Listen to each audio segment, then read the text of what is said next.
Seorang bekas pengurus pentadbiran sebuah anak syarikat kerajaan negeri mengaku tidak bersalah di Mahkamah Session Ayer Keroh, Melaka pada Selasa atas dua pertuduhan menggunakan jawatan untuk mendapatkan suapan 4 tahun lalu.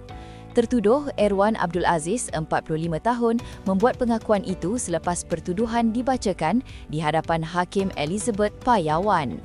Mengikut pertuduhan pertama, tertuduh sebagai penjawat awam iaitu pengurus pentadbiran Melaka Halal Hub SDNBH MHHSB didakwa telah menggunakan jawatannya untuk mendapatkan suapan komisen sebanyak RM1,096.57.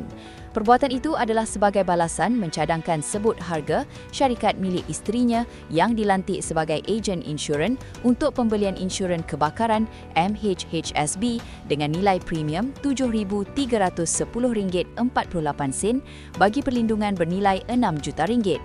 Bagi pertuduhan kedua, tertuduh didakwa melakukan perbuatan serupa dengan menerima suapan komisen sebanyak RM1,102.20. Pertuduhan pertama dan kedua masing-masing dilakukan pada 27 September 2022 dan 27 September 2023 di daerah Jasin. Peguam Yayasan Bantuan Guaman Kebangsaan Ishak Kari yang mewakili tertuduh dalam rayuannya memohon jaminan rendah dengan alasan anak guamnya kini bekerja sendiri, menanggung anak-anak yang masih bersekolah serta menjaga ibu yang menghidap kanser selain turut memikul tanggungjawab terhadap adik-beradik.